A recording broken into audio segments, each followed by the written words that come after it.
I'm gonna have to shoot you. Do I have to kill you? Is that what it's gonna take?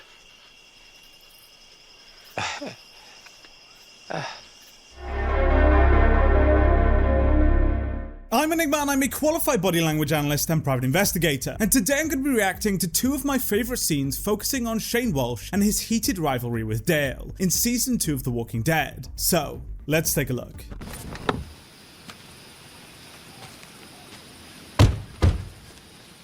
Anything? Not today. I'm so sorry. We'll cover more ground tomorrow. What happened out there? Place was overrun. Yeah. Let's go get you cleaned up. Both Shane and Andrea are overtly distancing here. They were supposed to be searching for Sophia, but ended up copulating together, and now both find it extremely awkward since they're back at the farm. Shane puts his hands on his hips, which is a power pose, whilst also distancing eye contact from everyone. He does this as a way of regulating and boosting his own self-confidence, as this pose actually feeds back sensory information through the somatosensory circuit, which helps trigger the release of testosterone. He feels vulnerable here, as he knows that sleeping with Andrea may complicate things. He then disengages socially by distancing his attention away from Darrell and the others.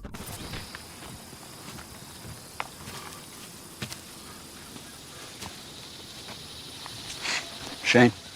Shane? I was thinking, you got that nice new ride of yours. Plenty of fuel. More than enough for you to get far from here. What'd you tell me to leave? I know you've been planning to. Maybe now is a good time. Is this about Andrea? I'm looking out for the group.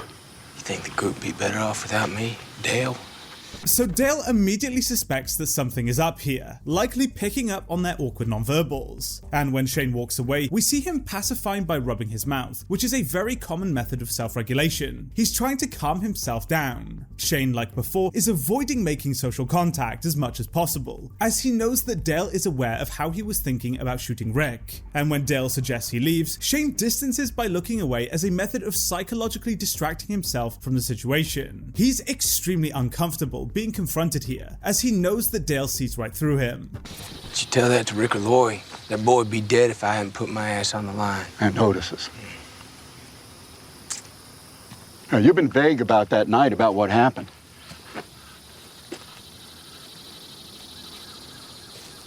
Order started, hero. So you've said. A little boy lived because of what went down that night. I think you ought to show some gratitude. I wasn't there. No, man, you weren't. But I was the time that you raised your gun on Rick. You had him in your sights, and you held him there. I know what kind of man you are.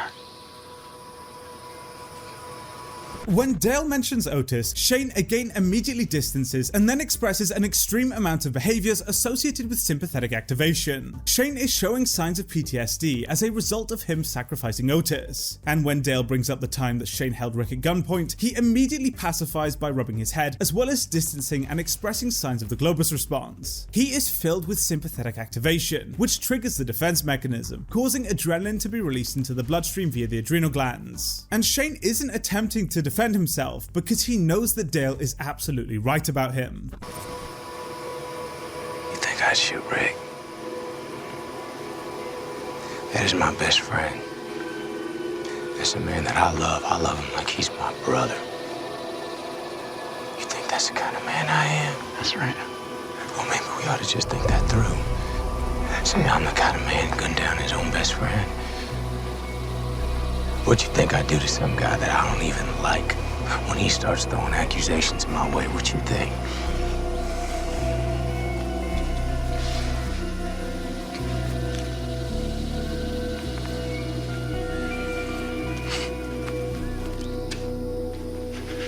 So this threat from Shane is very real. His eye contact becomes hyperfixated on Dale, showing that his defense mechanism is highly triggered, whilst also expressing a bunch of behaviors associated with aggression. He does this whispery voice as a way of consciously restraining his speech, as he doesn't want to give away the sheer amount of anger that he's feeling. But it does slip up. He expresses a micro-expression by tensing his face. He's masking his true emotions as he knows he can't just lash out and strike Dale. And he then expresses psychomotor agitation and starts bouncing on the spot, which is again as a result of the defense mechanism filling his body with energy to fight. I think that Shane would definitely try and kill Dale here, if he thought he could get away with it.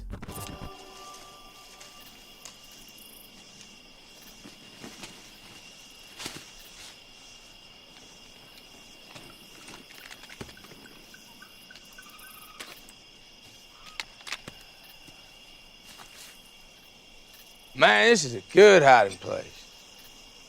We ain't been in the swamps much, huh? Imagine if you applied your tracking skills to finding Sophia.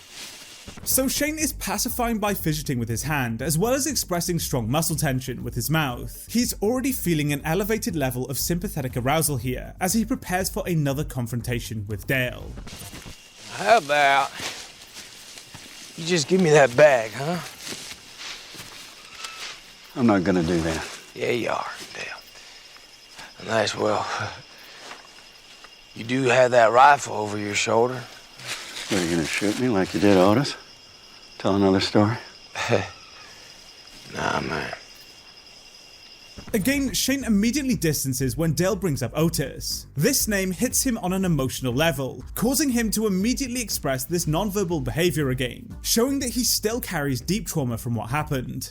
Man, when you really look at it, cold light of day, man, you pretty much dead already. Just give me the guns. Do it now. You think this is gonna keep us safe? Mm-hmm. I know it is. Rick is trying to get Herschel to let Dale, us... shut up. Just shut up and give me the guns. So we hear Shane do the same soft, almost whispery voice here, as he did before. By lowering his volume and speaking softly, Shane is activating top-down control over his limbic system, suppressing his impulsive expressions of anger. And interestingly, we see him do a slow, deliberate blink when demanding Dale hand over the guns. This is actually a non-verbal appeasement cue. He's signaling to Dale that he's not being hostile towards him, as a method of de-escalating the situation. Again, he knows that Dale is exactly right about him killing Otis.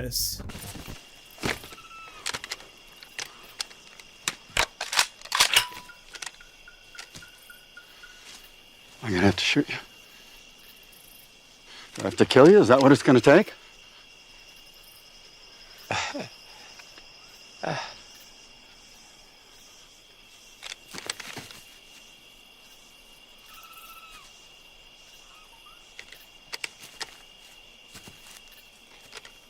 So when Dale aims the rifle at him, Shane immediately has his defense mechanism triggered. He enters the freeze response, and we also see his mouth open wide as his respiration rate increases, filling his blood with the oxygen he needs to defend himself.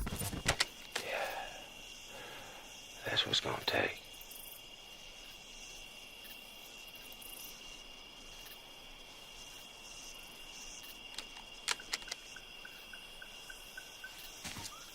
This is where you belong, Shane. How's that, Dale? This world, what it is now. This is where you belong. Dale also has his defense mechanism triggered here, and also expresses the same elevated respiration rate, as well as having his mouth wide open. He expresses clear signs of vocal tension, which occurs as the result of the defense mechanism tensing up his body, including the laryngeal muscles around the voice box. He's terrified of Shane, even though he's the one with the gun. He knows just how dangerous Shane is. And I may not have what it takes to last for long, but that's okay. At least I can say, when the world goes to shit, I didn't let it take me down with it. Fair enough.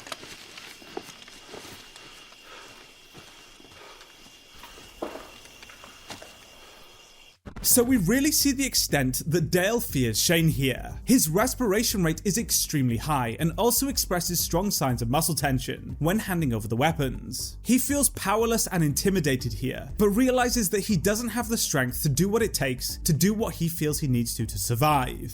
Both are really good scenes, filled with amazing acting.